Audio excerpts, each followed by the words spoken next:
Hello everyone, मैं प्रदीप कुमार आगाज IAS institute में आप सभी का स्वागत करता हूं। तो आइए आज के इस वीडियो में हम लोग बात करने वाले हैं शासन व्यवस्था से रिलेटेड यूपीएससी के प्रीलिम्स और मेंस के लिए आज के जितने भी मोस्ट इंपोर्टेंट टॉपिक है हम आप लोगों के लिए लेकर आए हैं। तो चलिए देखते हैं। तो देखिए, प्रीलिम्स के लिए जो टॉपिक है वो साइबर अपराध, संविधान की 7वीं अनुसूची, इंटरनेट ऑफ थिंग्स है, क्रिप्टो करेंसी, बड़े पैमाने पर ओपन ऑनलाइन पाठ्यक्रम। और मेंस के लिए जो टॉपिक है वो है साइबर अपराध, संबंधित चुनौतियां और उससे निपटने के उपाय। तो चलिए हम यूपीएससी के प्रीलिम्स और मेंस के इन सभी टॉपिक के बारे में पूरे विस्तार से चर्चा करते हैं। तो देखिए चर्चा में क्यों है, आइए समझते हैं। भारत सरकार ने साइबर अपराधों से व्यापक और समन्वित तरीके से निपटने के लिए सिस्टम को मजबूत करने हेतु महत्वपूर्ण कदम उठाए हैं। साइबर अपराध क्या है, आइए हम लोग देखते हैं। तो देखिए सबसे पहले हम लोग इसका परिचय जानते हैं। तो देखिए साइबर अपराध को ऐसे अपराध के रूप में परिभाषित किया जाता है जहां कंप्यूटर अपराध का माध्यम होता है या अपराध करने के लिए एक उपकरण के रूप में प्रयोग किया जाता है। भारतीय संविधान की 7वीं अनुसूची के अनुसार साइबर अपराध राज्य सूची के अंतर्गत आता है। इसमें अवैध या अनधिकृत गतिविधियां शामिल है जो विभिन्न प्रकार के अपराध करने के लिए प्रौद्योगिकी का लाभ उठाती है। साइबर अपराध में अपराधों की एक विस्तृत श्रृंखला शामिल है। यह व्यक्तियों, संगठनों के साथ साथ सरकारों को भी प्रभावित कर सकता है। प्रकार क्या है, आइए हम लोग देखते हैं। तो देखिए, distributed denial of service attack, इसका प्रयोग किसी ऑनलाइन सेवा को अनुपलब्ध बनाने और विभिन्न स्रोतों से वेबसाइट पर अत्यधिक ट्रैफिक के माध्यम से नेटवर्क को बाधित करने के लिए किया जाता है। बॉटनेट यह कंप्यूटर का एक ऐसा नेटवर्क है जिसे दूर बैठे हैकर्स द्वारा बाह्य रूप से नियंत्रित किया जाता है। रिमोट हैकर्स या तो स्पैम भेजते हैं या इन बॉटनेट के माध्यम से अन्य कंप्यूटरों पर हमला करते हैं। पहचान की चोरी, यह साइबर अपराध तब होता है जब कोई अपराधी किसी उपयोगकर्ता की व्यक्तिगत या गोपनीय जानकारी तक पहुंच प्राप्त कर लेता है। इसके परिणाम स्वरूप वह प्रतिष्ठा धूमिल करने या फिरौती मांगने की कोशिश करता है। साइबर स्टॉकिंग, इस प्रकार के साइबर अपराध में ऑनलाइन उत्पीड़न शामिल होता है जहां उपयोगकर्ता को ढेर सारे ऑनलाइन संदेशों और ईमेल का सामना करना पड़ता है। सामान्यतः साइबर स्टॉक किसी उपयोगकर्ता को डराने के लिए सोशल मीडिया, वेबसाइट और सर्च इंजन का उपयोग करते हैं। फिशिंग आइए देखते हैं। यह एक प्रकार का सोशल इंजीनियरिंग हमला है जिसका उपयोग अक्सर उपयोगकर्ता का डेटा चुराने के लिए किया जाता है, जिसमें लॉगिन, क्रेडेंशियल और क्रेडिट कार्ड नंबर शामिल है। ऐसा तब होता है जब एक हमलावर एक विश्वसनीय संस्था के रूप में किसी पीड़ित को ईमेल, त्वरित संदेश या टेक्स्ट संदेश के माध्यम से धोखा देता है। भारत में साइबर सुरक्षा से संबंधित चुनौतियां क्या है, आइए हम लोग देखते हैं। देखिए सबसे पहले हम लोग समझते हैं लाभ उन्मुख और संरचना की मानसिकता के बारे में। तो देखिए उदारीकरण के बाद से सूचना प्रौद्योगिकी, आईटी, बिजली और दूरसंचार क्षेत्र में निजी क्षेत्र द्वारा वृहत निवेश किया गया है। ऑपरेटर सुरक्षात्मक बुनियादी ढांचे में निवेश नहीं कर रहे हैं बल्कि वे केवल लाभदायक बुनियादी ढांचे पर ध्यान केंद्रित कर रहे हैं क्योंकि उन्हें लगता है कि साइबर हमले की तैयारियों पर निवेश से अच्छा मुनाफा नहीं हो सकता है। सभी ऑपरेटर लाभ पर अधिक केंद्रित है और संरचना में निवेश नहीं करना चाहते क्योंकि वहां उनके लिए लाभ के अवसर नहीं है। पृथक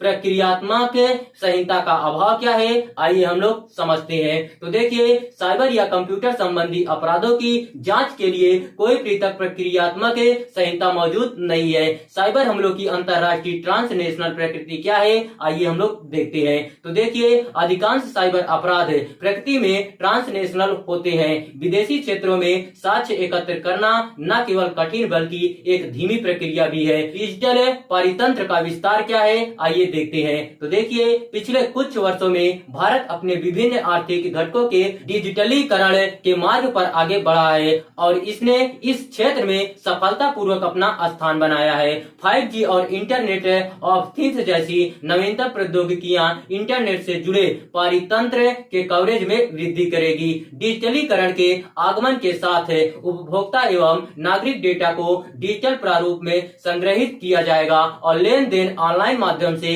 संपन्न होगा, जो भारत को हैकर्स तथा साइबर अपराधियों के लिए एक सक्षम ब्रीडिंग ग्राउंड बना सकता है। सीमित विशेषज्ञता और प्राधिकार क्या है, आइए हम लोग देखते हैं। तो देखिए, क्रिप्टो करेंसी से संबंधित अपराधों की कम रिपोर्टिंग की जाती है क्योंकि ऐसे अपराधों को हल करने की क्षमता सीमित रहती है। यद्यपि अधिकांश राज्य स्तरीय साइबर लैब हार्ड डिस्क और मोबाइल फोन का विश्लेषण करने में सक्षम है, फिर भी उन्हें केंद्र सरकार द्वारा इलेक्ट्रॉनिक साक्ष्य के परीक्षा के रूप में मान्यता दिया जाना अभी शेष है। जब तक उन्हें मान्यता प्राप्त होगी, वे इलेक्ट्रॉनिक डेटा पर विशेषज्ञ राय नहीं दे सकते हैं। भारत में साइबर अपराधों से निपटने के लिए किए जाने वाले उपाय क्या है, आइए हम लोग देखते हैं। सबसे पहला उपाय है साइबर सुरक्षा जागरूकता अभियान, आइए देखते हैं। तो देखिए, सरकारों को विभिन्न स्तरों पर साइबर धोखाधड़ी के संबंध में बड़े पैमाने पर साइबर सुरक्षा जागरूकता अभियान चलाने, मजबूत अद्वितीय पासवर्ड एवं सार्वजनिक वाईफाई का उपयोग करने आदि में सावधानी बरतने की आवश्यकता है। साइबर बीमा क्या है, आइए हम लोग देखते हैं। तो देखिए, ऐसी साइबर बीमा पॉलिसियां विकसित की जानी चाहिए जो विभिन्न व्यवसायों और उद्योगों की विशिष्ट आवश्यकताओं के अनुरूप हो। अनुकूलित नीतियां यह सुनिश्चित करने में सहायता करेगी कि संगठनों के पास उनके सामने आने वाले सबसे प्रासंगिक साइबर जोखिमों के लिए कवरेज है। साइबर बीमा साइबर घटनाओं से होने वाले नुकसान के खिलाफ वित्तीय कवरेज प्रदान करता है तथा इन घटनाओं के वित्तीय प्रभाव को कम करके संगठन अधिक तेजी से सुचारू रूप से अपना संचालन जारी रख सकते हैं। डेटा संरक्षण कानून क्या है, आइए देखते हैं। तो देखिए, डेटा को नई मुद्रा कहा जाता है, इसलिए भारत में एक सख्त डेटा सुरक्षा व्यवस्था की आवश्यकता है। इस संदर्भ में यूरोपीय संघ का सामान्य डेटा संरक्षण विनियमन और भारत का व्यक्तिगत डेटा संरक्षण विधेयक 2019 से सही दिशा में उठाए गए कदम है। सहयोगात्मक त्वरित प्रतिक्रिया तंत्र क्या है, आइए देखते हैं। तो देखिए, भारत जैसे देश में जहां नागरिक साइबर अपराध के प्रति अधिक संवेदनशील है, एक सहयोगात्मक त्वरित प्रतिक्रिया तंत्र की आवश्यकता है। यह तंत्र सभी पक्षों को संगठित करेगा तथा कानून लागू करने वालों को त्वरित कार्रवाई करने तथा नागरिकों एवं व्यवसायों को तेजी से बढ़ते खतरे से बचाने में सक्षम बनाएगा। इस संदर्भ में भारतीय साइबर अपराध समन्वय केंद्र साइबर सुरक्षा जांच को केंद्रीकृत करने, प्रक्रिया उपकरणों के विकास को प्राथमिकता देने तथा इस खतरे को रोकने के लिए निजी कंपनियों को एक साथ लाने में सहायता करेगा। भारत में साइबर अपराधों से निपटने हेतु सरकार की पहल क्या है, आइए देखते हैं। सबसे पहले देखिए, भारतीय साइबर अपराध समन्वय केंद्र 14C। यह केंद्र पूरे देश में सभी प्रकार के साइबर अपराधों से निपटने के प्रयासों का समन्वय करता है। राष्ट्रीय साइबर फोरेंसिक प्रयोगशाला यह ऑनलाइन तथा ऑफलाइन दोनों तरीकों से सभी राज्य केंद्र शासित प्रदेश पुलिस के जांच अधिकारियों को प्रारंभिक चरण की साइबर फोरेंसिक सहायता प्रदान करती है।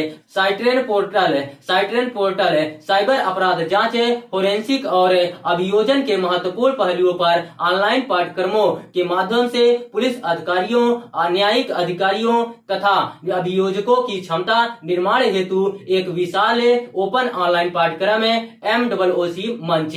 राष्ट्रीय साइबर अपराध रिपोर्टिंग पोर्टल एक ऐसा मंच जहां जनता साइबर अपराध की घटनाओं की रिपोर्ट कर सकती है, जिसमें महिलाओं एवं बच्चों के प्रति अपराधों पर विशेष ध्यान दिया जाता है। नागरिक वित्तीय साइबर फ्रॉड रिपोर्टिंग और प्रबंधन प्रणाली यह वित्तीय धोखाधड़ी की तत्काल रिपोर्टिंग और टोल फ्री हेल्पलाइन के माध्यम से ऑनलाइन साइबर शिकायतें दर्ज करने में सहायता हेतु एक प्रणाली है। महिलाओं एवं बच्चों के प्रति साइबर अपराध निवारण CCPWC योजना साइबर अपराधों की जांच में कानून प्रवर्तन एजेंसियों की क्षमताओं को विकसित करने के लिए राज्यों, केंद्र शासित प्रदेशों को वित्तीय सहायता प्रदान की जाती है। संयुक्त साइबर समन्वय दल क्या है, आइए देखते हैं। राज्यों, केंद्र शासित प्रदेशों की कानून प्रवर्तन एजेंसियों के बीच विशेष रूप से साइबर अपराधों से संबंधित बहुक्षेत्राधिकार वाले क्षेत्रों में समन्वय बढ़ाने के लिए इस दल का गठन करना।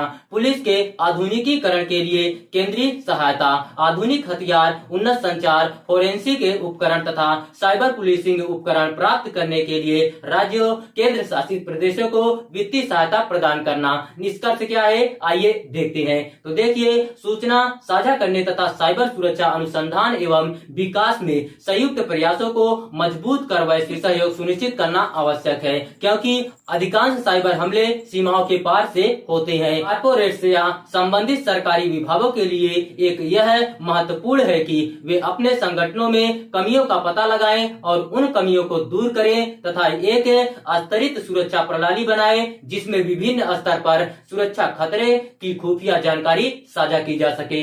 तो देखिए, अगर आप लोगों को इसका पीडीएफ चाहिए तो इसका पीडीएफ हम आप लोगों को टेलीग्राम चैनल पर अपलोड कर देंगे। टेलीग्राम चैनल का नाम है आगाज आईएएस इंस्टीट्यूट और टेलीग्राम चैनल का लिंक हम इस वीडियो के डिस्क्रिप्शन में भी दे देंगे। आप यहां से भी जाकर टेलीग्राम चैनल को ज्वाइन कर सकते हैं और पीडीएफ डाउनलोड कर सकते हैं।